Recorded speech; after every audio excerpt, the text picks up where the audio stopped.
পাপ সবকিছু করছে, আল্লাহ দেখছেন, এই ভয়টা আপনার নেই। এবার আল্লাহ বাদ দিলাম, আল্লাহ আরো একটা ব্যবস্থা করছেন। মহান আল্লাহ তাবারাক ওয়া তাআলা তিনি বলেন, মা ইয়ালফিযু মিন কাওলিন ইল্লা লাদাইহি রাকীবুন আতীদ। আমার আল্লাহ সুবহানাহু ওয়া তাআলা তিনি বলছেন, বান্দারে আমি আল্লাহ সব দেখি, সব শুনি। আমার আল্লাহকে কোনো বিষয়ে ফাঁকি দেওয়া যাবে না। আমার আল্লাহ তাবারাক ওয়া তাআলা আবার বিশেষ করে পৃথিবীর বুকে মানুষের জীবনী, মানুষের কর্মসূচিকে নোট করবার জন্যে, রেকর্ডিং করবার জন্যে আমার আল্লাহ ডানে বামে দুইজন ফেরেশতা রেখেছে। মহান আল্লাহ পাক রব্বুল আলামিন দুইজন ফেরেশতাকে ডানে বামে ক্যামেরাকে ম্যান করে বসিয়েছে। আর এই দুইজন ফেরেশতা আপনার জীবনের প্রতিটা কথা নোট করছে, ভিডিও করতেছে। বন্ধুরে, আমার আল্লাহ বলেন, বান্দারে এই যে মেশিন আমি ফেরেশতাদের হাতে তুলে দিলাম, এই ফেরেশতাদের রেকর্ডিং মেশিনে একটা কথাও ছুটে যাবে না, সব কথা রেকর্ডিং হয়। এজন্য পৃথিবীতে যা বলছেন সব রেকর্ডিং হবে। কিয়ামতের দিন আপনি অবাক হবেন, মা লিহাদাল কিতাব লা ইউগাদিরু সাগীরাতান ওয়ালা কাবীরাতান ইল্লা আহসাহা। কি আশ্চর্যজনক কিতাব গো! এর ভিতর তো ছোট কিতাবও ছাড়ে নাই, ছোট কথাও ছাড়ে নাই, বড় কথাও ছাড়ে নাই, ছোট পাপও ছাড়ে নাই, বড় পাপও ছাড়ে নাই, সব কথা সংরক্ষিত আছে। আপনি সেদিন মনে করবেন, ও এই তো ছোট্ট কথাটা, এটা তো ইয়ারকি ফাজিলামো করছিলাম, এটা তো টিটকারি করছিলাম, এটা তো হাস্য কৌতুক, এটা তো ফাজিলামো, এই কথাটাও লেখা আছে। আপনি অবাক হবেন। বন্ধুরে আমার, আজকে আপনারা যেমন দেখছেন এখানে অনেকগুলো ইউটিউবার আমার ভাইগুলো আছে, এরা রেকর্ডিং সন্ধ্যা থেকে করতে করতে করতে 12টা 1টা যখন বেজে গেল, এমনি সময় সবার একটা ঘুমের ধৈর্যের সীমা আছে। রেকর্ডিং করতে করতে এমন দেখা গেল ইন্টারনেটে প্রবলেম আছে, সার্ভারে প্রবলেম আছে, রেকর্ডিং করছি হচ্ছে না, ডিস্টার্ব হচ্ছে, মোবাইলে ডিস্টার্ব আছে। 10 মিনিট রেকর্ডিং ছুটা পড়ে যেতে পারে, রেকর্ডিং চালু করে দেওয়া আছে। এমনি করে বসে বিশ্রাম করতেছে, এমন সময় আবার মোবাইলে ফলো করে দেখতেছে রেকর্ডিং বন্ধ। তার মানে পৃথিবীর বুকে যে ক্যামেরাগুলো আছে, এই ক্যামেরায় মানুষের গোলমাল হতে পারে। 10 মিনিট কথা উঠবে তো 15 মিনিট কেটে যেতে পারে, 2 মিনিট কথা উঠবে 3 মিনিট ছুটে যেতে পারে, মাঝখানে কথা বলতে বলতে সাউন্ডে ডিস্টার্ব হতে পারে।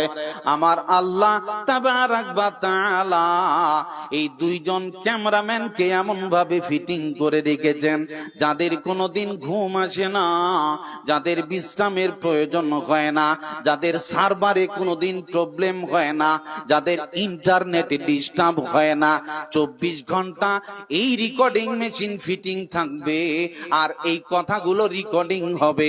আপনি অবাক হবেন, এই ছোট কথাটাও কি করে উঠেছে, আপনি কিয়ামতের দিন হতাশ হবে। এরকম একটা রেকর্ডিং আছে, এরকম একটা মেশিন আপনার জন্য লাগা আছে, পরোয়া আছে? যা ইচ্ছা তা আপনি বলে দিলেন পক পক করে গো, কথার কোনো পরোয়া নেই। ওই যে দেখবেন একটা বাঘ শুয়ে আছে, তো বাঘ শুয়ে আছে আর পাশে দিয়ে একটা কুকুর আসছে। বাঘ শুয়ে আছে তো এইভাবে থাক, এখন কুকুরটা পাশে দিয়ে আসতে আসতে ঘেউ ঘেউ করা একটা কুকুরের স্বভাব আছে, কুকুরটা ঘেউ ঘেউ করতে লাগলো। এখন আপনি বলেন, এই বাঘের কাছে কুকুরের মুখ খোলা ঠিক হয়েছে? বলুন ঠিক হয়েছে? যখন কুকুর ঘেউ ঘেউ করতে লেগেছে, বাঘ এসে কপ করে ধরে বেটাকে একদম পকার। সব জায়গায় মুখ খুলবেন না, খুব সাবধান, ভালো করে কান লাগাবেন। আমি আপনাকে এতটুকুই দেখাতে এসেছি, আপনার কথা গোলমাল হচ্ছে, আপনি ফালতু কথা বেশি ব্যবহার করছেন, এই জন্য প্রথমত দেখাচ্ছি। ক্যামেরাম্যান কিন্তু রেডি, দেখা হবে প্রতিটা কথার রিপোর্ট এবং রেকর্ড, ভিডিওর ফুটেজ সহ দেখা হবে। আপনি অবাক হবেন। আপনি দেখেন, আজ থেকে প্রায় 1450 বছর ঘনিয়ে গেল, সেই সময় একজন সাহাবী হযরত উকবা বিন আমির রাদিয়াল্লাহু তাআলা আনহু তিনি এসে আল্লাহর রাসূলকে জিজ্ঞাসা করছেন। আল্লাহর রাসূল বলেন, মান নাজা, রাসূল জাহান্নাম থেকে বাঁচার পথ বলে দিন। জাহান্নামের কঠিন জ্বালাতন, জাহান্নামের সাজা, জাহান্নামের তাপ, এত বড় কঠিন শাস্তি ভোগ করতে পারবো না। আল্লাহ রাসূল বলেন, দেখি জাহান্নামের কঠিন শাস্তির থেকে কি করে বাঁচা যায়, লোকেশনটা বলে দিন। আমার রাসূল সেদিন জবান খুলে বলে দিলেন, ওকবারে, জাহান্নামের কঠিন শাস্তির থেকে যদি তুমি বাঁচতে চাও, আমি রাসূল তোমাকে 3টি ফর্মুলা বলে দেব।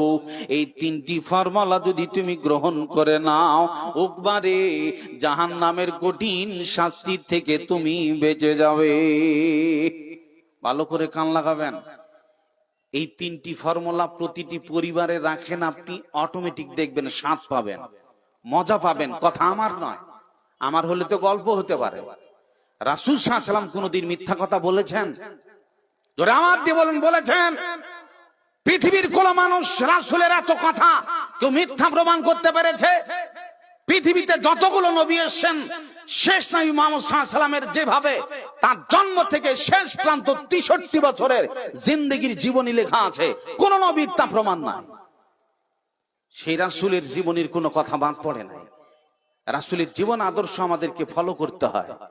সেই রাসূল জীবনে একটা কথা মিথ্যা বলেছেন তা প্রমাণ করতে পারে না। রাসূলের প্রতিটা কথা বিজ্ঞান সম্মত, বিজ্ঞান রিসার্চ করছে। রাসূলের প্রত্যেকটা কথার ভিতরে বৈজ্ঞানিক তথ্য আছে। জোরে বলুন সুবহানাল্লাহ। রাসূল সে সময় বলে দিয়েছেন, দেখেন আজকের কথা বলিনি, প্রায় 1450 বছর ঘনিয়ে গেল। রাসূল সেদিন বলেছেন, আমার রাসূল বলছেন, শুনে নাও, 1 নম্বরে জাহান্নামের কঠিন শাস্তির থেকে তুমি যদি বাঁচতে চাও, আমার রাসূল বলছেন, আমসিক আলাইকা লিসানাক, তুমি তোমার জবান সাবধান করো, ভাষা সংযত করো, তুমি তোমার জবানে তালা মেরে দাও। ফালতু কথা বলো না, সব জায়গায় তুমি মুখ চালাবে না। আপনি বলবেন, মাওলানা যদি জবান সিলাই করে দেই, যদি জবানে তালা মেরে দেই, তাহলে আমার প্রয়োজনীয় কথা কার সাথে বলবো? আমার রাসূল এমনটা বলেনি জবান তালা মেরে দেই কথা বলা চলবে না। আমার রাসূল এমনটা বলেনি। আমার রাসূল বলছেন, ফালিয়াকুল খায়রান আও লিয়াসমুদ, তোমার যদি কথা বলার প্রয়োজন পড়ে তাহলে ভালো কথা বলে বলবে, মন্দ হলে নিশ্চুপ থাকো, ফালতু কথা বলো না। কথা বলার প্রয়োজন, আপনি ভালো কথা বলেন, ফালতু কথা নয়। কথা রেকর্ড হচ্ছে। আজকে দেখেন, কয়েক বছর আগে যখন আপনি মোবাইলে কথা বলতেন, ফোনে কথা বলতেন, সে সময় একটা লিমিট বাঁধা আছে। 1 মিনিট কথা বললে 2-3 টাকা করে লাগে। তখন কি কথা লম্বা চড়া হতো না সংক্ষিপ্ত হতো? উত্তর দেন। কথা কম বলতো না? আপনি যখন ফোন ধরেছেন, ফোন ধরে কথা বলতে বলতে 55 হয়ে গেছে, 56, 57, ওরে বাবা, টিক করে 59 উঠলে পরে ফির 2 টাকা কাটবে। আপনি কিন্তু কথায় সচেতন।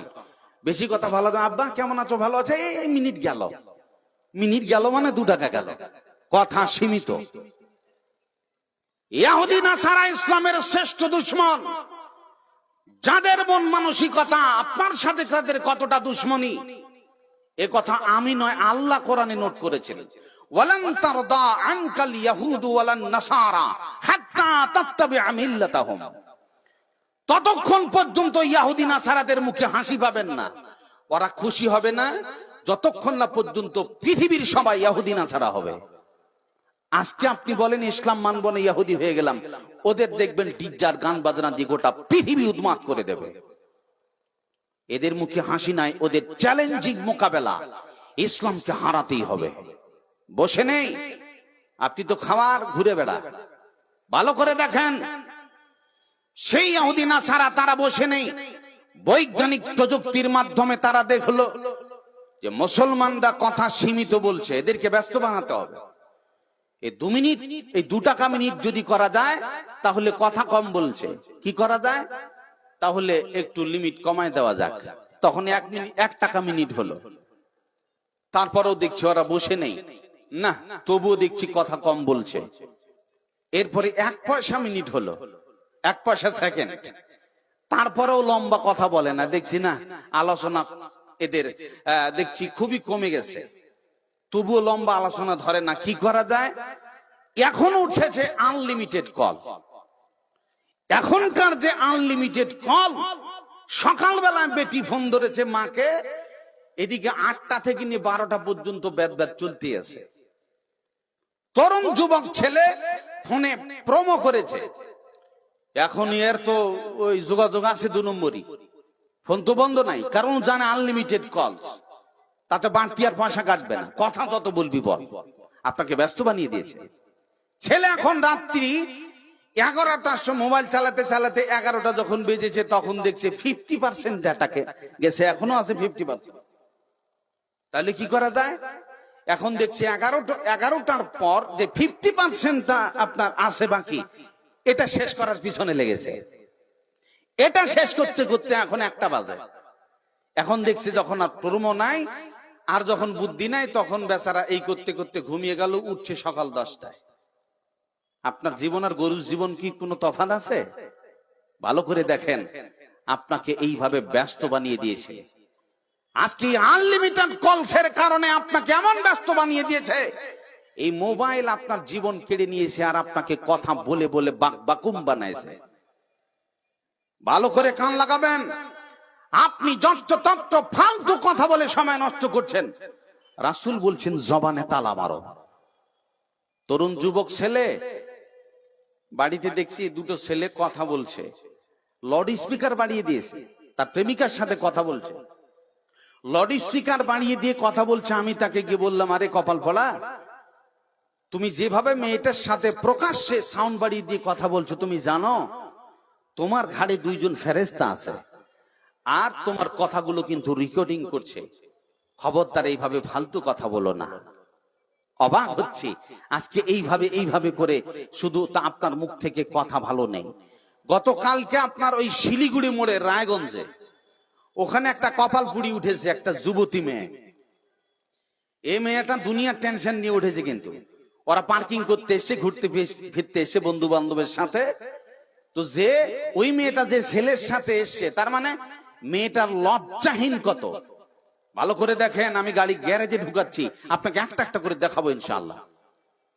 এই যুবতী মেয়েটি প্রায় 15-16 বছর তার বয়স হবে, টাটকা মেয়ে।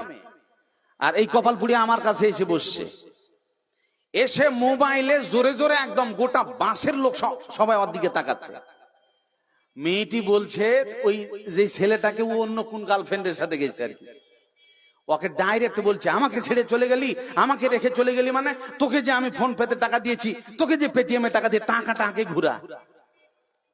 তার মানে ওই মেয়েটা ওই ছেলেকে টাকা দিয়ে রেখেছে, কিন্তু মেয়েটা ছেলেকে চালাচ্ছে। দেখছেন সেনামান, গোটা গাড়িটা গাঁবিয়ে তুললো, সবাই তাকাইছে মেয়েটাকে। আমি এতটুকু ভাবছি যে কমন সেন্স বলতে একটা জিনিস আছে, যে মানুষ পারছে, সবাই তাকাচ্ছে, আমার আওয়াজটা সীমিত হওয়া উচিত। এত জোরেও মাইক চালাইছে যে জোরে জোরে বক বক করে গোটা গাড়িটা। আমি নিরুপায় হয়ে একটু আপনার ওই নাগরে নামবো, তার আগে একটু স্মরণ হারিয়ে গেছিল, একটু মেয়েটাকে আবার দুর্ভাগ্যবশত থেমে গেছে, তখন ওকে জিজ্ঞাসা করছি একটু ওই সাইডে আছেন দেখিয়ে তো, নাগর আসলে বলবেন, দিয়ে বলছে এসেই গেছে। যে কোন রকম করে আল্লাহর বাঁচছে এই মেয়েটার কাছ থেকে বাঁচলাম। আমি খালি এতটুকু অবাক হচ্ছে, হায় রে কপাল পুড়ি, একটা ছেলে তোমার কাছ থেকে সরে গেছে, খালি তাই ওই ছেলেটাকে তৎক্ষণ ধরে তার সাথে বক করে আছে, শুধু তার সাথে প্রেমেরই আলোচনা। আপনার কথা ভালো নেই, আপনার শুধু মন্দ আলোচনা 24 ঘন্টায় মুখে চলতেছে।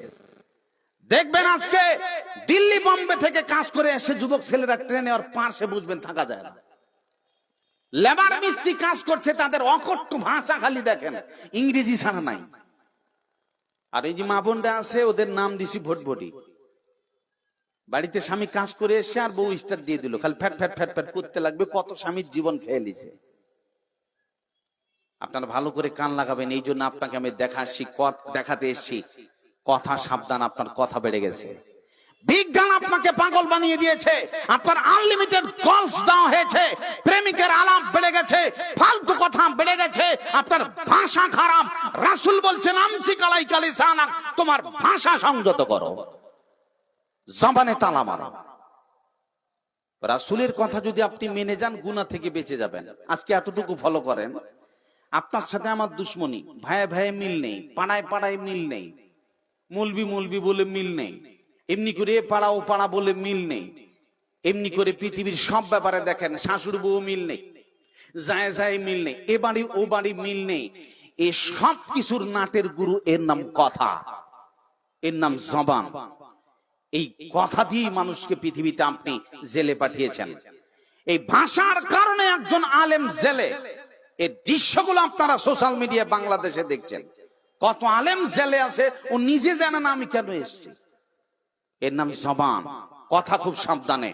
রাসূল বলছেন জাহান্নামের কঠিন শাস্তির থেকে বাঁচতে চাও, জবানে তালা মেরে দাও। এবার আমার রাসূলের একটা হাদিস আপনাকে আমি শোনাবো। আমার মা বোনরা আপনারা কান লাগাবেন। এই তথ্যটা যদি আপনাদের সম্মুখে আমি পেশ করি, শুধু বক্তব্যটা কথা নিয়েই হবে, সময় শেষ হয়ে যাবে, কোলাতে পারবেন না। আমি তাই আপনাদেরকে শর্ট করে দেখাবো। বন্ধুরে, আপনি আলতু ফালতু ভাষা প্রয়োগ করছেন, আপনার ভাষা খারাপ। কিন্তু একটা হাদিস লক্ষ্য করেন, মা আয়েশা সিদ্দিকা রাদিয়াল্লাহু তাআলা আনহা বিশ্ব নবীকে তিনি বলছেন হাসবুকা মিন সাফিয়াতা কাযা ওয়া কাযা তানি কাসীরা। আল্লাহর রাসূল, আপনার বিবি সাফিয়া তিনি তো এমন এমন, তিনি তো এমন এমন। তার মানে মা আয়েশা একটু লম্বা আর সাফিয়া তিনি একটু খাটো। তিনি বলতে চাইছেন রাসূল গো, আমার চাইতে সাফিয়া তো খাটো বউ, খাটো মেয়ে, খাটো মহিলা। এতটুকু তিনি বলতে চাইছেন বিশ্ব নবীকে। আমার রাসূল বলছেন আয়েশা রে, তুমি যেই কথাটা মুখ থেকে বের করে দিলে, এই কথাটার ওজন তুমি জানো না। তুমি শুধু খাটো মেয়ে বলে দিয়েছো, তুমি এই কথার ওজন জানো না, এই কথার ভারাত্ম তুমি জানো না আয়েশা। তোমার এই কথাটাকে যদি সমুদ্রে ফেলে দেওয়া হয়, তোমার এই কথাটাকে যদি নদীতে ফেলে দেওয়া হয়, তোমার এই কথাকে যদি দরিয়ায় ফেলে দেওয়া হয়, তাহলে দরিয়ার পানির কালার নষ্ট করে দেবে, দরিয়ার পানির স্বাদ নষ্ট করে দেবে। আপনারা যেমন দেখেন, এক বোতল পানি আছে, আর ওই এক বোতল পানির ভিতরে আমি এক ফোঁটা রং ফেলে দিলাম, তাহলে ওই বিশুদ্ধ পানি, বিশুদ্ধ জল, ওই এক বোতল পানির ভিতরে এক ফোঁটা রং ফেলে দিলে পরে আপনার ওই বিশুদ্ধ পানির কালার চেঞ্জ হয়ে যাবে। ওই পানিটা আর কেউ খাবে না, ওই পানি আর খাবার উপযুক্ত থাকবে না। এক বোতল পানি নষ্ট করে দিতে বেশি কিছু লাগে নাই, শুধুমাত্র এক ফোঁটা রং লেগেছে। ওই এক ফোঁটা রঙের কারণে আপনার বোতলের পানির কালার চেঞ্জ হয়ে গেল।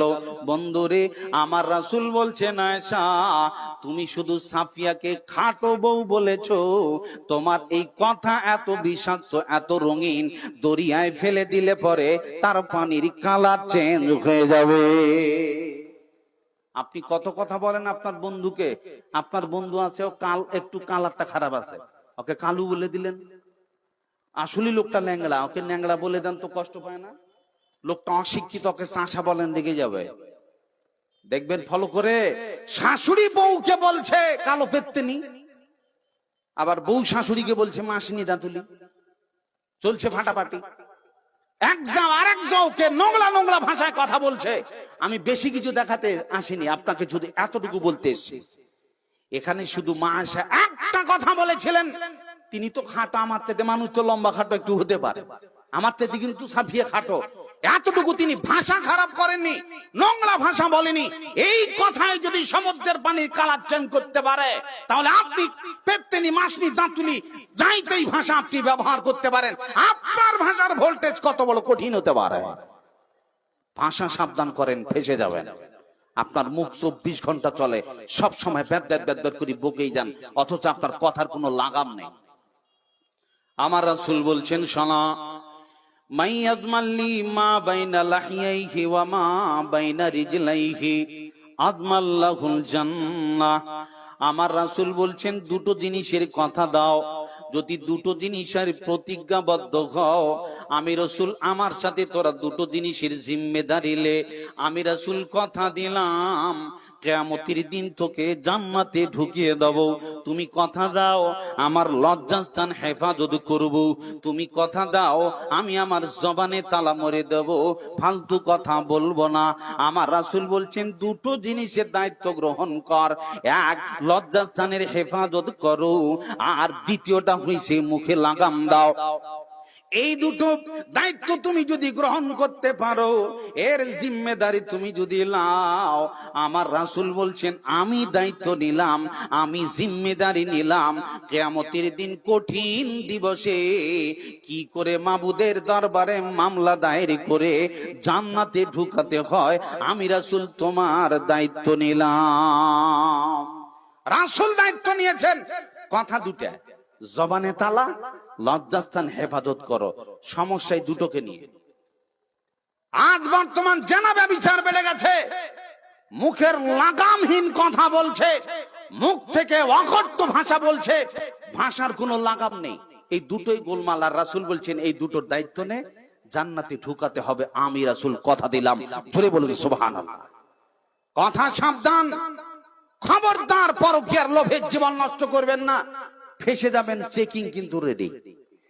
বুখারী মুসলিমের একটা হাদিস আপনাকে প্রথমে দেখায়, আপনার মুখ এত চলে কেন?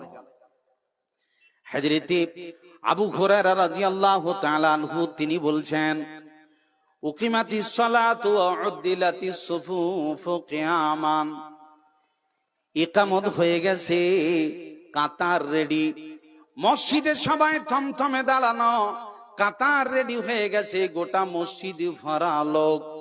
এমনি করে একামত হয়ে গেছে, কেবলমাত্র আমার রাসূল তাকবীর দেবেন। ফালাম্মা কামা ফি মুসাল্লাহু যাকারা আন্নাহু জুনুবুন। ভালো করে কান লাগাবেন, খুবই তথ্যবহ হাদিস, কয়েকটা জ্ঞান দিব এর থেকে আপনাদেরকে। মসজিদের সবাই দাঁড়ানো, একামত হয়ে গেছে, বিশ্বনবী মুহাম্মদ সাল্লাল্লাহু আলাইহি ওয়াসাল্লাম তিনি ইমামতির জায়গায় মুসাল্লায় দাঁড়িয়েছেন, আর খালি কেবল বলবেন আল্লাহু আকবার। ইমামের কাজ তো তাই, তিনি খালি আল্লাহু আকবার বলবেন। এমন সময় স্মরণে এসে গেল উনি জুনবি আছেন। সুবহানাল্লাহি ওয়া বিহামদিহি। রাসূল জুনবি আছেন, নাপাক অবস্থায় আছেন। ভালো করে কান লাগাবেন। স্বামী স্ত্রী মিলামেশা করলে পবিত্রতা অর্জনের জন্য যে গোসলের প্রয়োজন হয়, এর নাম জুনবি। ছেলে মেয়ে পুরুষ নারীতে যদি নাইট ফলস হয়, তাহলে গোসলের প্রয়োজন পড়ে। এই পবিত্রতা অর্জনের জন্য সুস্থ মানুষকে গোসল করা ওয়াজিব, এছাড়া পবিত্রতা অর্জন করা যাবে না। রাসূল সাল্লাল্লাহু আলাইহি ওয়াসাল্লামের এই ঘটনা ঘটছে গো। রাসূল সাল্লাল্লাহু আলাইহি ওয়াসাল্লাম তিনি গোসল করেননি, ভুলে গেছেন। তবে মন্তব্য করবেন না, ভতে ভুল মানুষের হবেই হবে। রাসূলের একটা ভুল পৃথিবীর সমস্ত মানব জাতিদের জন্য শিক্ষা। রাসূল সাল্লাল্লাহু আলাইহি ওয়াসাল্লাম তিনি জুনবি অবস্থায় আছেন, গোসল ভুলে গেছেন, ইমামতির জায়গায় দাঁড়িয়ে আল্লাহু আকবার বলবেন, স্মরণ এসে গেল আমি জুনবি আছি। সুবহানাল্লাহি ওয়া বিহামদিহি। আমার রাসূল বললেন, শোনা, ফাকালা আনা মাকানাকুম, তোমরা সবাই আপন আপন জায়গায় দাঁড়িয়ে থাকো, একামত হয়ে গেছে, আল্লাহু আকবারের অপেক্ষা। বিশ্বনবী তিনি সবকে আবার দাঁড় করিয়ে দিয়ে সবাই একই জায়গায় থেমে যেতে বললেন, দাঁড়াও। আমার রাসূল বাড়িতে গেলেন, আর গোসল ছেড়ে আবার মসজিদে আসলেন। ওয়ারাসুহু ইয়াকতুর, আমার রাসূলের গোসল করা পানি ভিদা মাথা দিয়ে টপ টপ করে পানি পড়তেছে। এমনি সময় সমস্ত সাহাবীরা রাসূলের এই দৃশ্য দেখতেছে। আমার রাসূল প্রকাশ্যে গোসল করে আসলেন। এরপরে আল্লাহ রাসূল সাল্লাল্লাহু আলাইহি ওয়াসাল্লাম সরাসরি আল্লাহু আকবার বলে নামাজ শুরু করলেন। বারো করে কান লাগাবেন। আমি কয়েকটা তথ্য দেব আপনাদেরকে, তাই হাদিসটা বলছি। এখানে একটা জিনিস প্রথমত জ্ঞান অর্জন করুন। রাসূল সাল্লাল্লাহু আলাইহি ওয়াসাল্লাম গোসল করে এসে সরাসরি আল্লাহু আকবার বলেছেন, আর নতুন ইকামত হয় নাই। তার মানে মসজিদে ইকামত দেওয়ার পর 2-4 মিনিট যদি মসজিদে হেরফের হয়, তাহলে পরে নতুন ইকামতের আর প্রয়োজন নেই। এখানে সরাসরি আল্লাহ রাসূল সাল্লাল্লাহু আলাইহি ওয়াসাল্লাম সরাসরি আল্লাহু আকবার বলে নামাজ শুরু করলেন। জোরে বলুন সুবহানাল্লাহ। এখন আপনাকে আমি দুই একটা কথা বলে দিই, ভালো করে কান লাগাবেন। আল্লাহ রাসূল সাল্লাল্লাহু আলাইহি ওয়াসাল্লাম তিনি ইমামতির জায়গায় দাঁড়িয়ে প্রকাশ্যে গোসল করলেন, কোনো সংকোচ নয়। এখানে আল্লাহ রাসূল সাল্লাল্লাহু আলাইহি ওয়াসাল্লাম যদি বলতেন, হ্যাঁ রে এতগুলো লোক দেখছে আর মানুষের সামনে আমি এইভাবে গোসল করে আসবো না, আজকের দিনটা এভাবে চালিয়ে দিই, তাহলে নবী পাপী হয়ে যেতেন। নবীদের জীবনে পাপ নেই, তবে ভুল আছে অনেক। ভুল থেকে জাতিকে শিক্ষা দেওয়া হয়েছে, নবীদের পাপ করা স্বভাব নেই। তাই রাসূল প্রকাশ্যে এই ঘটনা ঘটালেন আর সবাই তার থেকে শিক্ষা গ্রহণ করলেন। এখন আপনার সাথে আমার দুই একটা কথা, আপনি বলেন রাসূল সাল্লাল্লাহু আলাইহি ওয়াসাল্লাম মসজিদে এসে সরাসরি তাকবীর দিয়ে নামাজ শুরু করলেন, এতগুলো লোক মসজিদে ভরা, সবাই থমথমে দাঁড়িয়ে, কোন একটা লোক কি মুখ খুলেছে যে হায় রে নবী কি শুরু করলো এগুলা, এইভাবে মসজিদে চলে আসছে? মানে মসজিদে কি গুনগুন আওয়াজ হয়েছিল? আবার সবাই দাঁড়িয়ে আছে রাসূলের গোসলের অপেক্ষায়, কার কি প্রয়োজন তা দেখার নেই, সবাই থমথমে দাঁড়ানো। রাসূল সাল্লাল্লাহু আলাইহি ওয়াসাল্লাম আসলেন, এতক্ষণ পর্যন্ত কেউ জবান খোলে নাই। এরপরে সকালে কি চায়ের দোকানে কোনো আলোচনা হয়েছে যে নবী এরকম করবে কেন? আলোচনা হয়েছে না। আজ আপনি আপনার বাড়িতে দেখেন পাড়া গ্রামের ইমাম সাহেব, ভালো করে বলেন, বোঝেন ভালো করে, আপনার গ্রামের ইমাম সাহেব নামাজে দাঁড়িয়েছে, আপনি একামত দিয়েছেন, সবচেয়ে বড় বড় বাবুরা ইমাম সাহেব এরকম একামত হয়ে গেছে, খালি আল্লাহু আকবার বলার আগে বলছো ঠান্ডার ঠেলায় উজু ভুলে গেছি, ঠান্ডা ঠেলায় উজু ভুলে গেছে। এখন আপনার ইংরেজি গুলো কি কি হবে ভালো করে বোঝেন আপনি। আর যদি খালি এটা বলে ও আমার গোসল করার খেয়াল নাই গো, আজকে একটু গোলমাল হয়ে গেছে তাই একটু ভুলে গেছি, আপনারা একটু অপেক্ষা করেন। এখন মসজিদে টিকে যাবে কোন শালা বেঢঙ্গা মৌলবি, শালাকে এরকম করে কোন দিকে ধ্যান করে থাকে ও? আপনার ইংরেজি আপনার কাছে, আপনি কত ভাষা খারাপ করবেন।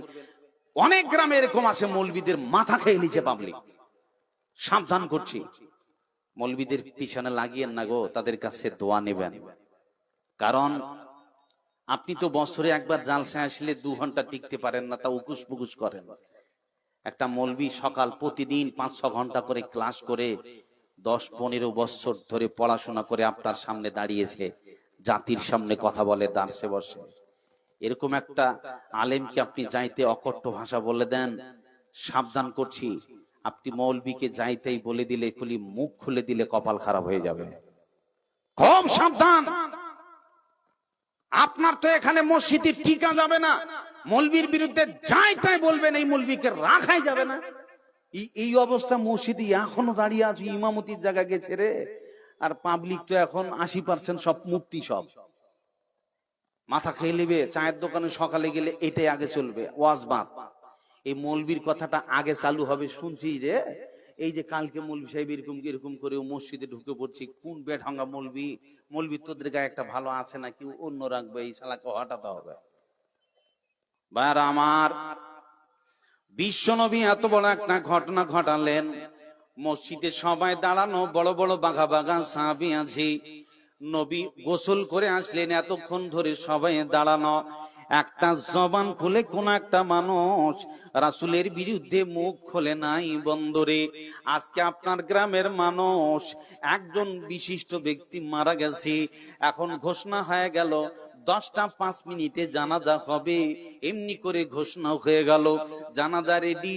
10টা 5 মিনিট বেজে গেছে, এখন সবাই ঘড়ি তাকাতে লাগলো, ইমাম সাহেব দেরি করছেন কেন, জানাজা শুরু করে দিন। 2 মিনিট দেরি করলে পরে ইমামকে বকা দিতে শুরু করবে। আমার প্রয়োজন নাই, সময় হয়ে গেছে 10টা বাজে, দেরি করছে কেন? আপনার 1 মিনিটও মুখ বন্ধ থাকে না।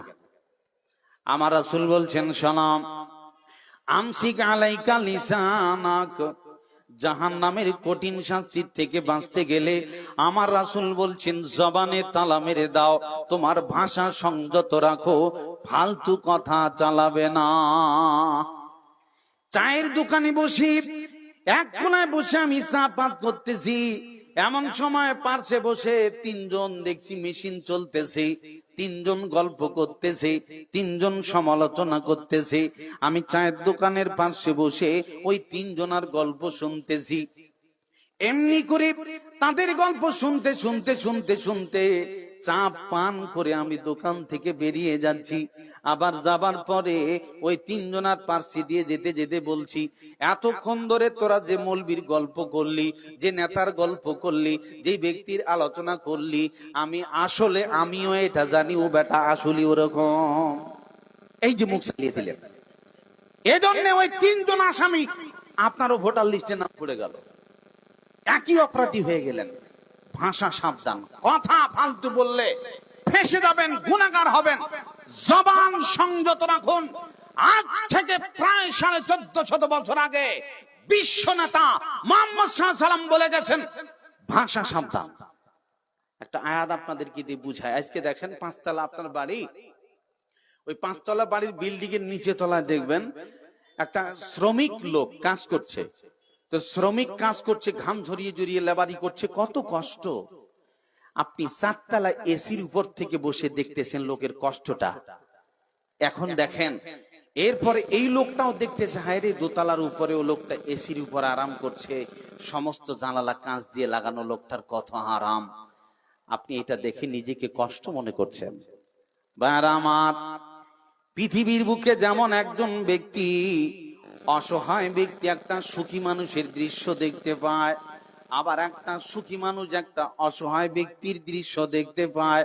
আমার আল্লাহ তাবারাক ওয়া তাআলা তিনি বলছেন, ফি জান্নাতি ইয়াতাসাআলুনা আনিল মুজরিমিন মা সালাকাকুম ফি সাকার। জান্নাতি জাহান্নামী উভয়দেরকে দেখতে পাবে। জান্নাতীরা জাহান্নামীদেরকে জিজ্ঞাসা করবে, ওরে বল, তোকে সাকার নামক জাহান্নামে কে ঢুকালো বল। আজকে আপনার বাপকে, আপনার ভাইকে, আপনার বন্ধুকে পুলিশ ধরে নিয়ে গেছে। আপনি বন্ধু চলে গেলেন থানায় বা জেলে, যাওয়ার পর বলছেন, বন্ধু রে, কেন থানায় এসেছিস বল, কে তোকে জেলে নিয়ে আসলো বল।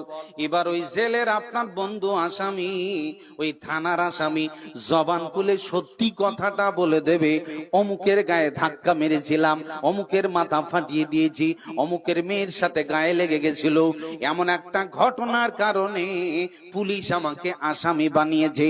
তার মানে পৃথিবীর বুকে যদি থানায় যান, জেলে যান, আসামিরা সত্য কথা বলে দেবে।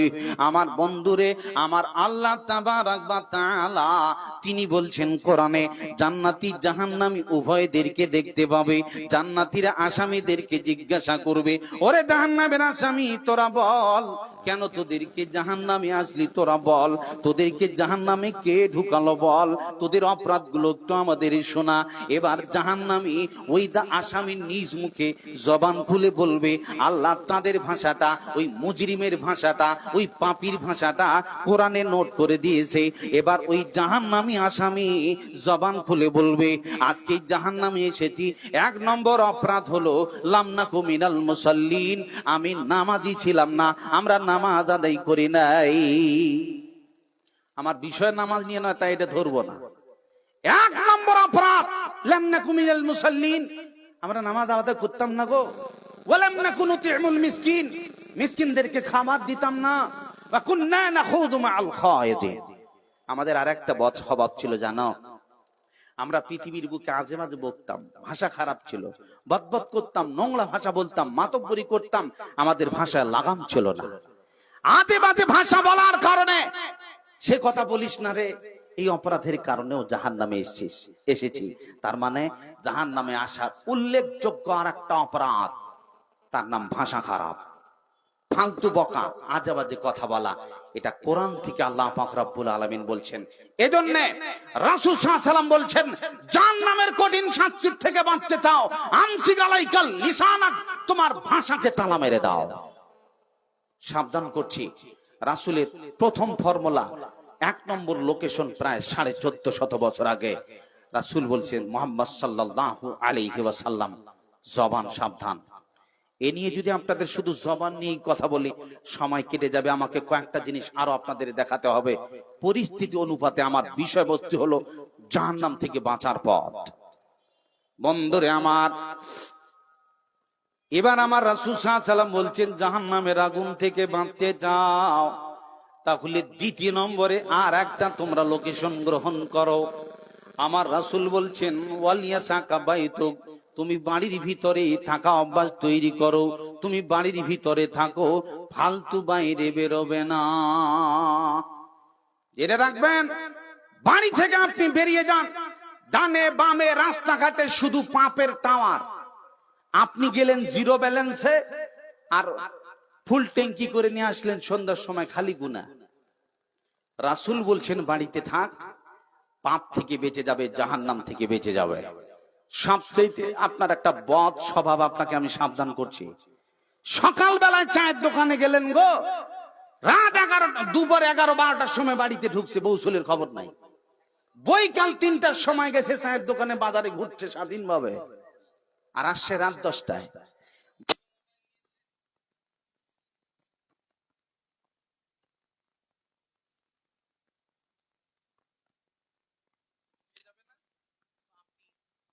সেখানে সময় নষ্ট করছেন কেন? আপনি একটু বাড়িতে সময় দিতে পারেন না? ভালো করে কান লাগাবেন, দেখবেন ছোট্ট ছোট্ট ছেলে মেয়েরা কখনো কোনো মতে মাকে দাম দেয় না। মা বলছে বেটারে পড়তে বস, ছেলে দৌড়িয়ে পালিয়ে গেছে। বেটি বলছে বেটি পড়তে বস, ভ্যান ভ্যানানি শুরু করে দিয়েছে। মা শাসন করতে পারে না। আমার আল্লাহ তাবারাক ওয়া তাআলা তিনি বলছেন আর রিজালু কাওয়ামুনা আলান নিসা, আমার আল্লাহ নারীদের প্রশাসন বিভাগ পুরুষের হাতে তুলে দিয়েছেন। তার মানে আমার আল্লাহ বাড়ির ড্রাইভিং লাইসেন্স আমার আল্লাহ পুরুষের হাতে, স্বামীর হাতে তুলে দিয়েছে। এখন দেখেন, আপনার বাচ্চা ছেলে মেয়ে আপনার বাড়িতে বিবিকে কোনো মতেই ভয় করছে না, মাকে কোনো মতেই ভয় করছে না। এখন আব্বা বা বাড়িতে রাস্তাঘাটে ঘোরাফেরা না করে সকালবেলা লাঠি ধরে নিল, আর বেটাকে বলছে বেটারে পড়তে বস, এমনি করে সন্ধ্যায় লাঠি ধরে নেবে আর পড়তে বস। এইভাবে করে কোরআনের তেলাওয়াত চলতে থাকবে, দোয়াগুলো মুখস্থ করতে থাকবে। আমার বন্ধুরে, বাপ দেখছে বেটা পড়তে বসে না, এখন লাঠি ধরবে, ঠাস করে 2-4টা বাড়ি দিয়ে দেবে। এরপরে বাচ্চাটা কাঁদতে লাগলো, মেয়েটা কাঁদতে লাগলো। এমনি করে মা জননী তেল কাজল দিয়ে আদর করে নিংড়িয়ে 10 টাকা হাতে ধরিয়ে দিয়ে বাচ্চাটাকে স্কুলে পাঠিয়ে দিল। তার মানে বাপ হলো প্রশাসন বিভাগ আর মা হলো আদর বিভাগের। মা জননী আদর করবে আর আব্বা শাসন করবে। এইভাবে করে আপনার পারিবারিক জীবনকে গড়ে তুলতে হবে। আপনি বলছেন না না, আমি বাজারে যাব, আড্ডা করব, সময় নষ্ট করব, সন্তান ভালো করা যাবে না। আমি দেখেছি জামিয়া সালফিয়া বেনারসে, আমরা জ্ঞানবাপী মসজিদে, ঐতিহাসিক মসজিদ, তার পাশে লাগা কিন্তু বিশ্বনাথ মন্দির, একদম একই প্রিন্সিপ। তো আমরা মাঝে মাঝে নামাজ পড়তে যেতাম, তো সেখানে বান্দর কিন্তু খুব, ওই বান্দররা খুব দৌড়াদৌড়ি করে আর টুপি খুলে নিয়ে পালায়। পার্শ্বের লোকেরা বলে, এই তালবিল ইমরা, মাথার টুপি খুলে নিস, বান্দর নিয়ে পালিয়ে যাবে। আমরা তাগলা তাগলা যুবক, বান্দর একটা ভয় করে না। কিছুক্ষণ পর দেখছি মসজিদের ভিতর থেকে একটা বয়স্ক বাবজি লাঠি নিয়ে ঠকাস ঠকাস করে বেরিয়ে আসছে। যখন ওই বয়স্ক বাবজি লাঠি নিয়ে ঠক ঠক করে বেরিয়ে আসলো, একটা বান্দরও কাছে নাই, সব লাফিয়ে বিশ্বনাথ মন্দিরের উপরে। কে কুত্তি যে দৌড়িয়ে গেল, একটাও নাই। এখন আপনারা উত্তর দিন, আমাদের মতো তাগড়া যুবকদেরকে এই বান্দরগুলো ভয় করলো না গো? বুড়া বাবজি দেখে যে পালিয়ে গেল কেন? কি দেখে পালালো? লাঠি সবকে বানাতে পারে খাঁটি, খুব সাংঘাতিক জিনিস, এর নাম লাঠি। আর আমার রাসূল সাল্লাল্লাহু আলাইহি ওয়াসাল্লাম বলেন, লা তারফা আনহুম আসাকা আদাবাম, সন্তানকে সুশিক্ষিত করে গড়ে তুলতে গেলে তুমি শাসনের লাঠিটাকে উঠিয়ে নিও না। তুমি বাজারে আড্ডা না করে সন্ধ্যায় বাজার করে নিয়ে যা প্রয়োজন আছে বেগ ভরে নিয়ে বাড়িতে আসো, আর লাঠিতে ধরে নাও। মাকে যারা ভয় করতো না, সঙ্গে সঙ্গে দেখবে বাপ আসতেছে বাড়ি, সঙ্গে দৌড়িয়ে বই নিয়ে চকিতে গিয়ে বসে যাবে আর জোরে জোরে তেলাওয়াত করতে লাগবে। আমরা মাদ্রাসায় পড়াই তো ছাত্রদের বুঝি, ছাত্ররা দেখবেন এমনি বসে থাকে, আর যখন দেখবেন কোন একটা মৌলবি খালি ঠুকুস ঠাকুস করে আসে, সব শুরু করে দিল একটা পড়ে না শয়তানি পুরে। তার মানে সব টনটনা হয়ে বসে গেল ওখানে, বড় বাবু ঢুকছে, ঠাস ঠাস করে দিতে পারে, এর নাম লাঠি। সন্তানকে বাড়িতে, পরিবারকে গড়ে তুলতে গেলে লাঠি লাগবে, আপনাকে শাসন করা লাগবে, তাছাড়া পারবেন না। তো সব তো ইংলিশ মিডিয়ামের বউ। এখন দেখবেন ওই যে ছেলে মেয়েদেরকে শিক্ষা দিবে, তো দিনই শিক্ষা তো নাই, গড়ে তোলার মতো তো চিন্তা ভাবনা সব ইংলিশ মিডিয়ামের। তো ছোট্ট বাচ্চা ছেলে হঠাৎ একদিন বলছে, আম্মা আমি মুতবো। তখন মা বলছে, আরে বেটা দেখ, এগুলো ভাষা আমাদের পরিবারে চলে না, তোর পেশাব চাপলে বলবি আমি গান গাইবো। তো ঠিক আছে, ছোট্ট বাচ্চা ছেলে যখন পেশাব চাপে তখন বলে, আম্মু আমি গান গাইবো, আমি গান গাইবো। শিখাইছে কে? মা। এমনি করে মা জননী একদিন বাপের বাড়ি বেড়াতে গেছে, এরা বাপ বেটা আছে বাড়িতে। তো বাপ বেটা যাই হোক আরাম করছে, রাত 12টা 1টার সময় এই ছোট্ট পাক্কু ছেলে উঠে বলছে, আব্বু আমি গান গাইবো, আমি গান গাইবো। বাপ কয়, আরে বেটা 12টা 1টা বাজে রে, কপাল পড়ে, এখন গান গাইবে মানে? কত বড় কুমারশানু হয়েছিস, ঘুমা। ও যে কোন গান গাইবে এটা কেউ জানে? আর বাপ জানে? জানে না। ছেলে দেখছে খালি গান গাইবো গান গাইবো বলে, হায় রে এত রাতে যদি গান গাওয়া যায় তো পার্শ্বে পড়েছিল লোকে কি বলবে, মাথাটা খারাপ হয়েছে এদের, মান সম্মানের ব্যাপার। আর ছেলে তো থামে না, ও গান গাইবেই। বাপ বলছে যাই হোক মান সম্মানের ব্যাপার, কি করা যায়? তো যাই হোক, গান যখন তুই বলবি বড় কুমারশানু হয়েছিস, তো এক কাজ কর, আস্তে আস্তে করে আমার কানে গান গা। যখনই এ কথা বলেছে সঙ্গে সঙ্গে ওই পাক্কু ছেলে বাপের কানে একদম মেশিন স্টার্ট। বাপ ছিড়কে উঠে কয়, ওরে বাবা এটা কোন কুমার শানুর টান? জীবনে বহু গান শুনছি, এরকম কুমার শানুর টান জীবনে শুনি নেই, তোকে এই গান শিখালো কে? তখন এই ছোট্ট পাক্কু ছেলে উত্তর দিচ্ছে যে আমাকে এই গান শিখিয়েছে আমার মা। কে শিখিয়েছে? মা। মা ভুল শিক্ষা দিল, ছেলে বাপের কানে ভিটামিন দিল। খুব সাবধান আপনার জীবনের। আমার তো একটা বিষয়বস্তু আছে, সন্তান লালন পালনে পিতামাতার দায়িত্ব। তাই কথাক্রমে শুধু বললাম যে আপনাকে দেখছি আপনার চায়ের দোকানে ভিড় বেড়ে গেছে, আপনার বাজারে সময় বেশি নষ্ট হচ্ছে, আর আপনার সন্তান বাড়িতে নষ্ট হয়ে যাচ্ছে, এ ব্যাপারে আপনার টেনশন নাই। আমার রাসূল বলছেন, শুনে লাও, ওয়ালিয়াসাকা বাইতুক, তুমি বাড়ির ভিতরে থাকো। এই ব্যাপারে আমার আল্লাহ তাবারাক ওয়া তাআলা তিনি বলছেন কোরআনে, ওয়াকারনা ফি বুয়ুতিকুন্না ওয়ালা তাবাররাজনা তাবাররুজাল জাহিলিয়াতিল উলা। এ নারীকুল, তোমরা বাড়ির ভিতরে থাকবে, আর বাড়ি থেকে যখন তোমার বাইরে যাবার প্রয়োজন পড়বে, হে নারীকুল খবরদার তোমরা জাহিলিয়াতি ঠাট্টামক নিয়ে বেরোবে না, বেপর্দা হয়ে বেরোবে না। যেমন তোমার বাড়ি চতুর্দিকে ঘেরা আছে, এমনি করে জানালা কভার আছে, তারপরেও যথেষ্ট নয়, এরপরেও দেখবেন কভার লাগা থাকে, পর্দা থাকে। আমার আল্লাহ বলছেন, হে নারীকুল তুমি বাড়ির ভিতরে থাকো, আর জাহিলিয়াতি ঠাট্টামক নিয়ে বেপর্দা হয়ে তুমি বাড়ি থেকে বেরোবে না।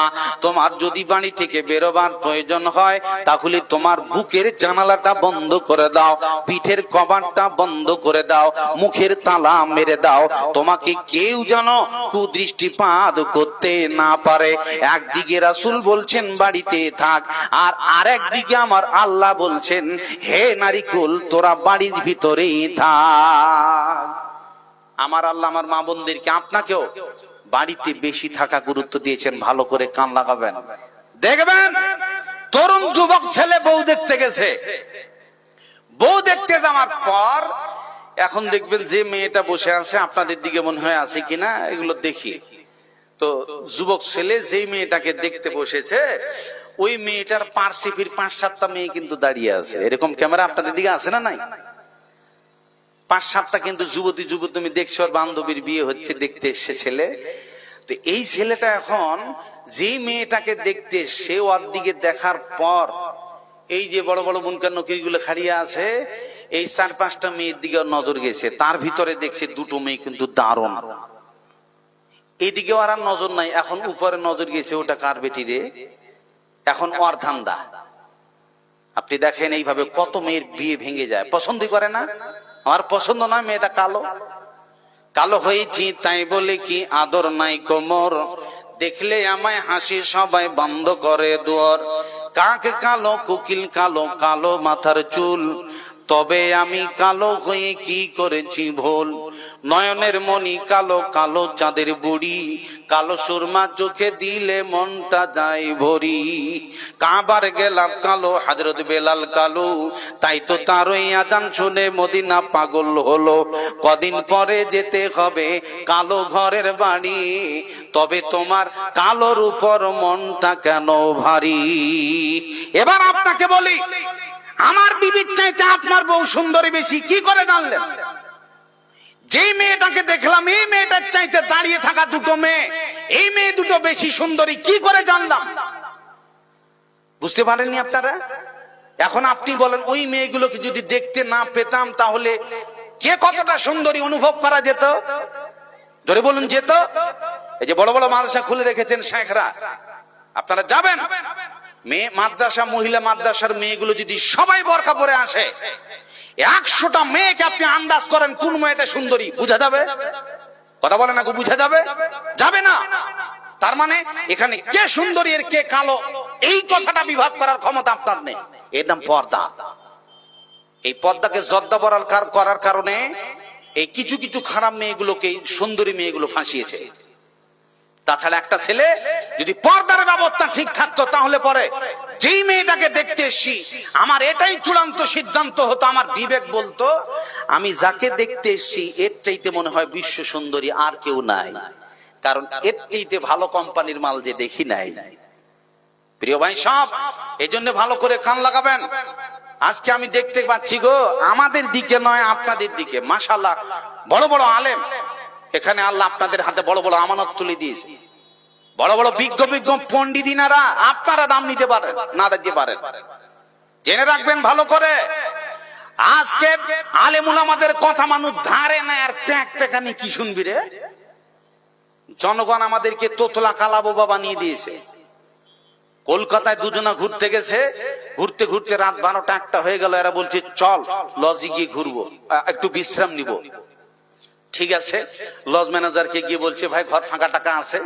আছে বলে 80 তলা উপরে আছে একটা ঘর। ঠিক আছে চলো। দুই বন্ধু এবার হাঁটতে লাগলো, সামনে শিক্ষিত পণ্ডিত ও সিঁড়িতে উঠতে লেগেছে, আর পিছনে তোতলা বলছে এই শোন, এই শোন, তোতলা ডাকতে আসে আর এই পণ্ডিত সিঁড়িতে উঠতে আসে, আর কথা দামই দেন। এইভাবে এই ডাকতে থাকে আর ও উঠতে থাকে, 79 তলা উপরে চলে গেছে।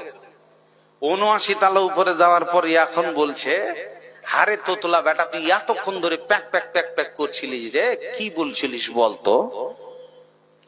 এখন শিক্ষিত পণ্ডিত বলছে, ওই তোতলা বলছে শিক্ষিত পণ্ডিতকে চাবি আনা হয় নাই। এখন পণ্ডিতের চোখে তালা খুলে গেছে, যা শালা চাবি ছাড়া পড়ে গেছে। কি হলো তাহলে? 79 তলা পর্যন্ত উঠে গেছে, আর যে বাকি নাই। ছি ছি ছি ছি, তোর কথাটা প্রথম সিঁড়িতে কেন গুরুত্ব দেই নাই? প্রথম সিঁড়িতে তোর কথাটা গুরুত্ব দিলে 79 তলা হয়রান হওয়া লাগতো না। এখন শুরু হয়ে কটবিশ, ছি ছি ছি, আর লাভ নাই।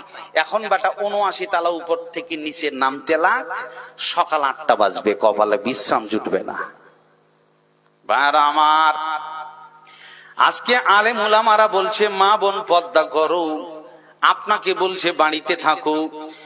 আমরা যখন আপনাদের সম্মুখে কোরআন হাদিসের কথা বলি, জনগণ আমাদেরকে আলেম উলামাদেরকে বানিয়ে রেখেছে তোতলা। এই তোতলাদের প্যাক প্যাকানি কি শুনবে হে? আমরা ডেকে যাই চলো জান্নাতের পথে, না শুনবো না, পালিয়ে গেল। আপনি গুনাহ করতে আছেন, পাপ করতে আছেন, আর আলেমরা আপনাকে হাত ধরে ধরে ডাকতে আসে। কত জালসা জুলুস, কত তাবলীগী সভা, এমনি করে কত মসজিদে ওয়াজ নসিহত, জনগণ বলছে কথা শুনবো না। আমাদেরকে জনগণ তোতলা বানিয়ে রেখেছে, আর আপনার স্বাধীন জীবন গড়তে আছে। এত ওয়াজ করার পরেও জনগণ কথায় কান লাগায় না, তার মানে আমরা হলাম তোতলা। ডাকতে ডাকতে ডাকতে ডাকতে ডাকতে এমনি করে যখন কবরে চলে যাবেন, আর ওই কবরে চেকিং প্রস্তুত আছে মুনকার নকির, আপনাকে যখন প্রশ্ন করবে আপনি তখন হতাশ হয়ে অবাক হয়ে বলবেন, হায় রে কি হা হা লা আদরি, হায় রে ইমানের চাবি পৃথিবীতেই ছাড়া পড়ে গেছে, কিচ্ছু জানি না। রব্বানা আবসারনা ওয়া সামি'না ফারজি'না না'মাল সালিহান ইন্না মুকিনুন, দেখে ফেলেছি, বুঝা হয়ে গেছে, একটু পৃথিবীতে যাওয়ার চান্স পেলে ভালো বিশ্বাসী হতাম, কিচ্ছু করার নাই। এখন আপনি পস্তাবেন, লাউ কুননা নাসমাউ আও নাআকিলু মা কুননা ফি আসহাবিস সাইর। ওই যে তোতলা আলেমগুলো বক্তব্য দিচ্ছিল, তারা বুঝাচ্ছিল, ওই তোতলাদের কথা যদি বুঝতাম, তাদের কথা যদি কান লাগাতাম, তাহলে এই ৭৯ তলায় যে চলে গেছি কবরে এত দূর ফাঁসতাম না। এখন আপনি দুনিয়া বিক্রি করে দেন, ১-৫ পয়সা দাম নাই। টাকা দিবেন চলবে না, ছেলেকে ডাকবেন আসবে না, মৌলবি ডাকবেন পাবেন না, গোটা পৃথিবী আপনাকে ছেড়ে পালিয়ে যাবে। এই জন্য আপনি তোতলা ভাবিয়েন না, পণ্ডিত হয়ে মস্তানি করছেন, আলেমদের কথায় মূল্য দিন, ফেঁসে যাবেন। চেকিং কিন্তু রেডি, আমি শুধু আপনাকে জাহান্নাম থেকে বাঁচাতে এসেছি ভাইরা আমার।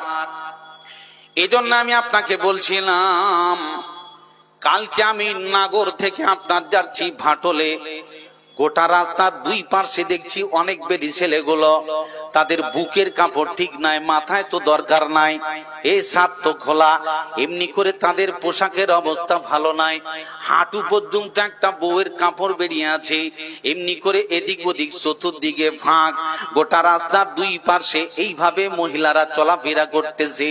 এমনি করে দেখতেছি নদীর ধারে, পুকুরের ধারে, মেন রোডে বসে যুবতী যুবতী মেয়েরা, নতুন নতুন বউ বেটি শাশুড়ি সহ মিলে প্রকাশ্যে তারা গোসল করতেছে। কোনো সংকোচ নাই, কোনো শরম নাই, কোনো সেন্স নাই, কোনো লজ্জাবোধ নাই। আমার আল্লাহ তাবারক ওয়া তাআলা তিনি বলছেন, হে মহিলা তুই বাড়ির ভিতরে থাক, বাড়ির ভিতরে থাকবি, জাহান্নাম থেকে বেঁচে যাবি। এখন একটা ছোট্ট উদাহরণ আপনাদেরকে দেব, মা বোন না কান লাগাবেন, আপনাদের তো ওয়াজ শুনে ফের অভ্যাস নাই, পর্দার কথা বললে তো বিরক্ত লাগে। এই জন্য আল্লাহ একটা ব্যবস্থা করে দিয়েছেন, লকডাউনে লাগাবি না মানে একদম সব মুখটি মেরে নিয়েছিল। খুব সাবধান। এই যে দেখবেন আপনারা হরিণ দেখেছেন, হরিণ, হরিণ দেখতে কিন্তু খুব সুন্দর, এর মাংস কিন্তু অত্যন্ত সুস্বাদ, খুব দামি। খেয়েছেন নাকি আপনারা? হরিণের মাংস খাইতে পাইছেন? আমরাও কিন্তু খাই নাই, খুব সাংঘাতিক দামি হরিণ, দেখতে সুন্দর, তার মাংস অত্যন্ত সুস্বাদু। কিন্তু হরিণ যদি তার এরিয়া ছেড়ে বেরিয়ে আসে বাঘসিংহের এলাকায়, বাঘসিংহ কি ছেড়ে কথা বলবে? কথা বলে না গো, বলবে? ছাড়বে না। তার মানে হরিণ তুমি তোমার এরিয়ায় থাকো, যদি বেশি বাড়াবাড়ি করে বাঘসিংহের এলাকায় ঢোকো, তোমায় যদি ফাঁক পেয়ে নেয়, তাহলে বাঘসিংহ তোমাকে ধরে ফেলবে। আর তুমি কত দামি, তোমার কত রূপ, তুমি দেখতে কতটা সুন্দর, এটা বিবেচনা করবে না, পক করে ধরবে, চতুর্দিক থেকে বাঘসিংহরা ছিঁড়ে খেয়ে নেবে। আমার মা বোনরা কান লাগাবেন, পৃথিবীর বুকে একটা নারীর কত দাম। আমার মা বোন, আপনি হরিণের মতো দামি। আমার আল্লাহ আপনাকে এত দামি বানিয়েছে বলে আমার মা কে বলে একজন নারী, আমার ফজিলাতুল শেখ হানিফ সাহেবের মা কে বলে একজন নারী, এমনি করে বাঘা বাঘা আলেম তাদের মা কে বলে একজন নারী, নবীদের মা কে বলে একজন নারী। আমার আল্লাহ তাবারক ওয়া তাআলা নারীদেরকে এত দামি বানিয়েছে। এ তরুণ যুবক, তুমি বিবাহ করলে, আর বিবাহ করার পর কোটি কোটি টাকার সম্পদ তোমার বাড়িতে আছে, কোটি কোটি টাকার মাল তোমার বাড়িতে আছে।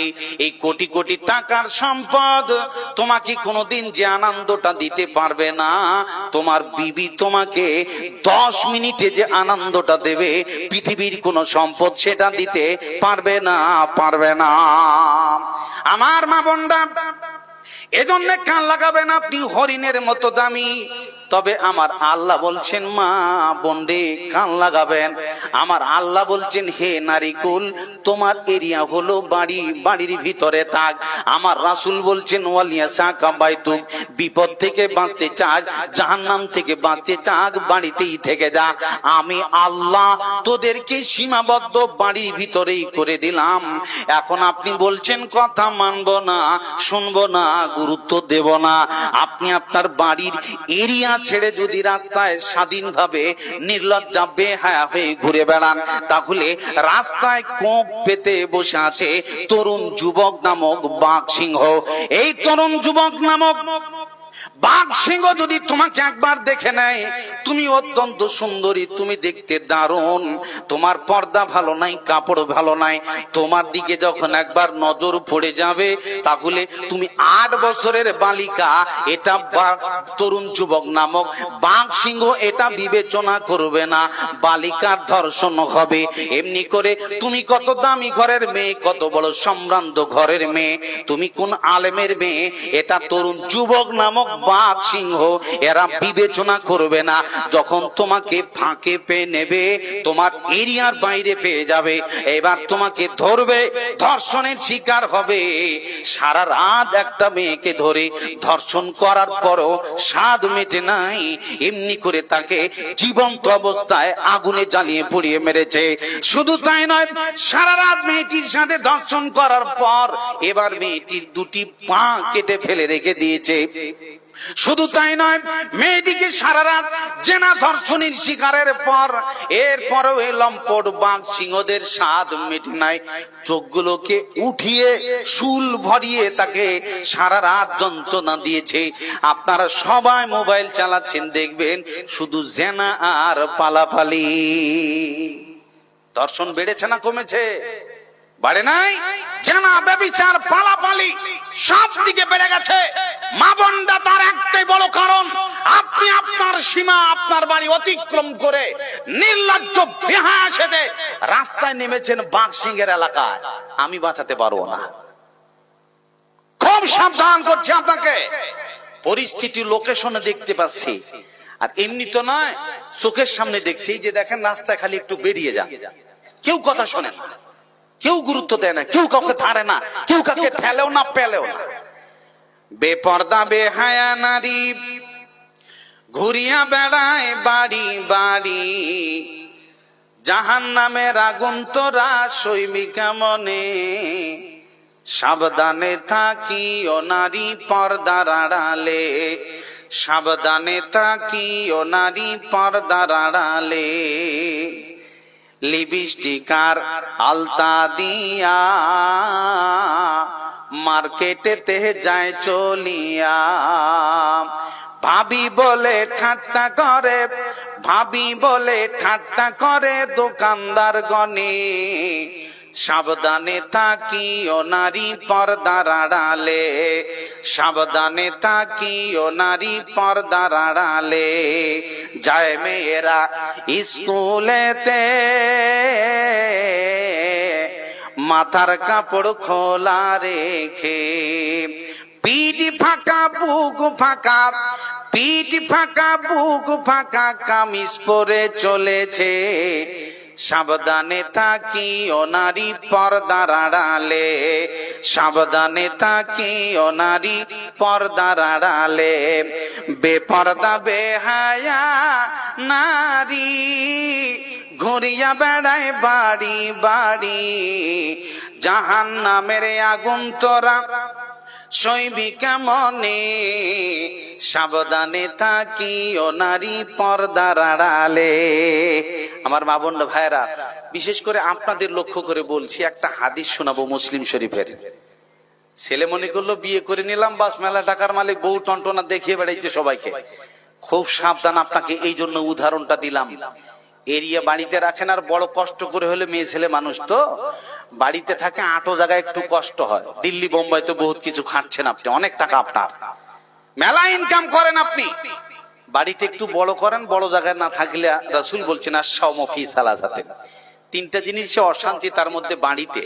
বাড়ি যদি আপনার সুবিধা মতো আটো হয়, রাসূল আটো জিনিস পছন্দ করতেন না, ফলে আটো হলে একটা মেয়ে একটা বউ বাড়িতে থাকবে বড় কষ্ট হয়।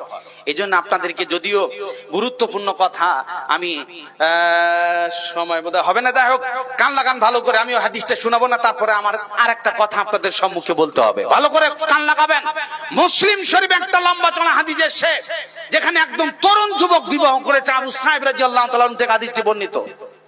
আবু সাঈদ আল খুদরির বাড়িতে গেছেন, তো উনি বাড়িতে যাওয়ার পর যায় দেখছেন বাড়িওয়ালা নামাজ পড়ছে। আপনি তো বন্ধুর বাড়িতে গেলে যায় দেখবেন ফ্রি ফায়ার আর পাবজি এগুলো নিয়ে পড়ে আছে। আর যে বাড়িতে গেছেন ওই বাড়িতে বাড়িওয়ালা নফল নামাজ পড়ছে, সুবহানাল্লাহ ওয়া বিহামদিহি। তাদের পরিস্থিতি দেখেন। এমনি করে তিনি অনেকক্ষণ থাকার পর দেখছেন একটু টেবিলের তলায় বা চকির তলায় খটখট করে আওয়াজ হচ্ছে। কি গো? তাকিয়ে দেখে বিশাল বড় সাপ। ওরে বাবা, সাপ! এখন আপনি কুটুম মানুষ বাড়িতে গেছেন, মারবার প্রস্তুতি। উনি নামাজে ইঙ্গিত করে দিলেন মেরো না। তিনি বুঝে ফেললেন, মানলেন না। নামাজ শেষ করার পর উনি একটা ঘটনা বললেন, এই যে সামনে বাড়ি দেখছো, একটা যুবকের ঘটনা।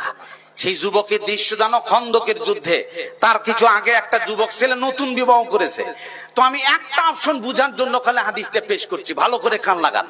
এখানে তরুণ যুবক বিবাহ করেছে, খন্দকের ময়দানে যায়, নতুন বউ রাসূলের কাছে ছুটি চায়, রাসূল তাকে অনুমতি দেন। ভালো করে কান লাগান। তরুণ যুবক বিবাহ করেছে, রাসূল তাকে ছাড় দেয়, ও বাড়িতে যায়। আজকে একটা নতুন যুবক ছেলে বিয়ে করেছে মাওলানা হয়ে, আপনার পাড়াতে ইমাম সেজেছে, একটু বাড়ি যাব, তো লোক খ্যাটখ্যাট শুরু করে। লোক খ্যাটখ্যাট শুরু করে দেয়, কিসের বাড়ি যায়, বিয়ে করেছে, কি হয়েছে? রাসূলের বিবেচনা দেখেন, রাসূল তাকে ছুটি দিচ্ছেন, তিনি দুপুরে করে বাড়ি যাচ্ছেন। একদিনের ঘটনা, তিনি দুপুরে যাচ্ছেন, রাসূল বললেন দাঁড়াও, রাস্তায় বিপদ হতে পারে, অস্ত্র নিয়ে যাও। তিনি অস্ত্র নিয়ে বাড়িতে যাচ্ছেন, এমন সময় দরজায় দাঁড়িয়ে দেখছেন উনার বিবি দরজায় দাঁড়ানো। তরুণ যুবক সাহাবী, নতুন বিয়ে করেছে, রাগ দেখেন।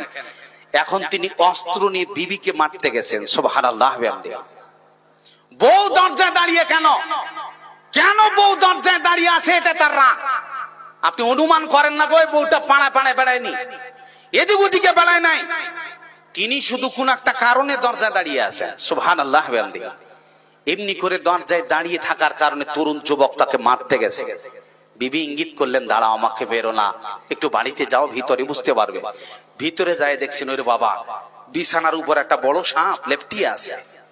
এই তরুণ যুবক দেখলো এই সাপের কারণে আমার বউকে দরজায় দাঁড়াতে হয়েছে। আর যদি আপনার বিবি কোনো একটা কিছু হয়, গোটা পা গায়ে দৌড়িয়ে বেড়ায়, এই পা গায়ে দৌড়ার ব্যাপার এরকম বড় লম্বা চলা কথা নয়। তিনি শুধু দরজায় দাঁড়াইছেন, তা আবার সাপের ভয়তে আপনার বউ থাকতে পারবে না। দেখেন স্বামীর বাধ্য, আর বউকে কত টাইটে রেখেছে দেখছেন আপনি। দরজায় দাঁড়ায় থাকায় যদি রাগ হয়, ওই রাগ বউয়ের উপর না মিটালো সাপের উপরে। পরিশেষে সাপও মারা গেল, ও মারা গেল, কে আগে মরেছে আল্লাহ ভালো জানে। এখানে আমি শুধু যাই, তারপরে অনেক কথা আছে। যদিও বাড়িতে অনেক সময় সাপ বেরোয়, তো ফট করে মেরে দেবেন না। বাড়িতে অনেক সময় সাপ, এগুলো জিন শয়তানরা বেশিরভাগ ওরা সাপের রূপ ধারণ করে। যদি আপনি তাকে ফট করে মেরে দেন, সিগন্যাল না দিয়ে যদি আপনি তাকে মেরে দেন, তাহলে আপনার বাড়িতে ওরা 14 গোষ্ঠী গোলমাল করে দেবে। অনেক বাড়িতে দেখেন ছেলের অসুখ, বউয়ের অসুখ, এর অসুখ, তার মানে ওর যদি আসার পরে আপনার 14 গোষ্ঠী বরবাদ করে দেবে। খুব সাবধান। দেখেন, আমি একটা কথা বুঝার জন্য এই হাদিসটা আপনাদের সম্মুখে পেশ করলাম। এই তরুণ যুবক যদি দরজায় বউ দাঁড়িয়ে থাকার কারণে অস্ত্র নিয়ে বউকে মারতে যায়, আপনার বউ, আপনি তাকে ছেড়ে দিলেন, সে শপিং করতে যায় তার বন্ধুর সাথে। আপনার বউকে স্বাধীনভাবে আপনি ছেড়ে দিয়েছেন, ও খোলা মাঠে গোটা পাড়া ঘুরছে, তার শাড়ি ঠিক নাই, তার নাইটি ঠিক নাই, তার পর্দা ঠিক নাই, তার পোশাক ঠিক নাই, যা ইচ্ছা তাই করছে। আপনি স্বামী নাকি এই বিবেচনা আপনার হাতে। আপনি এই হাদিসটা লক্ষ্য করেন প্রিয় ভাই সব। এই জন্য রাসূল লোকেশন বলে দিয়েছেন, ওয়ালিয়া সাকাবাই, তুক জাহান্নাম থেকে বাঁচতে চাস, তাহলে রাসূলের লোকেশনটা গ্রহণ করুন। আজ থেকে প্রায় 1450 বছর আগের কথা।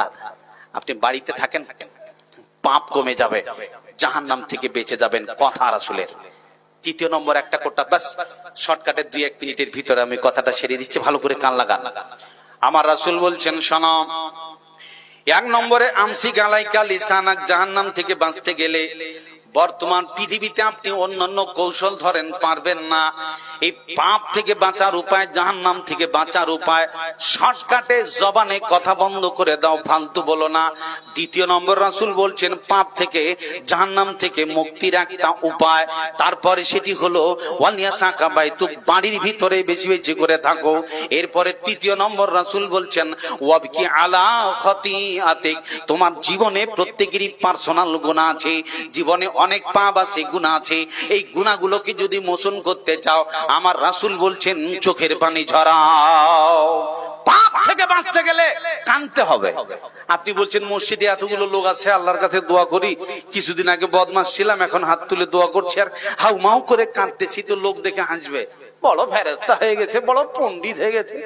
এখন সবাই যদি টিটকারি করতে লাগে, এই লোকটা কাঁদতে পারবে? আর শরমে দোয়া করতে পারবে না, ও শরমে চোখের পানি ঝরাতে পারবে না। তার মানে মানুষের কাছে কাঁদা সম্ভব নয়। তাহলে আপনার উপায় কি?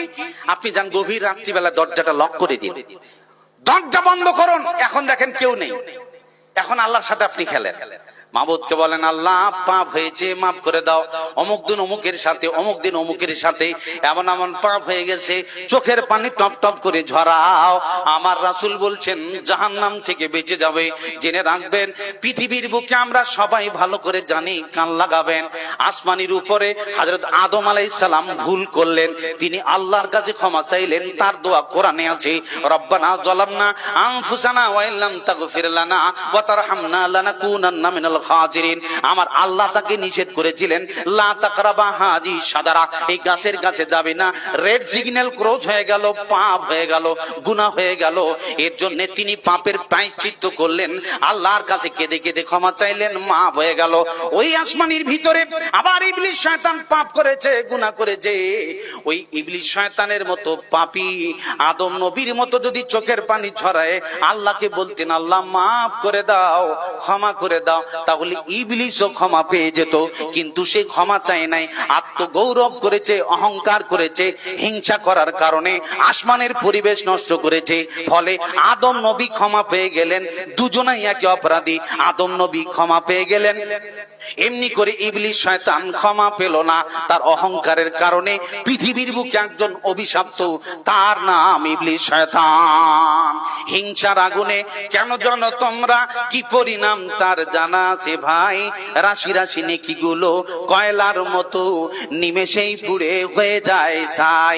আকাশের উপর পাপটি প্রথম হিংসার কারণেই ঘটেছে, হিংসার বলিতে ভূমিতে প্রথম খুনাখুনির ইতিহাস ঘটেছে। হিংসুটে দেখা দাও, চোখে দেব চুন কালি, সমাজে তোর আর নাই ঠাই।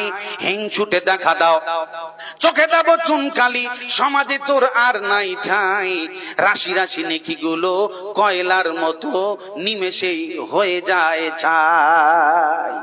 ফলে আসমানের এগুলো নোংরা পাপ।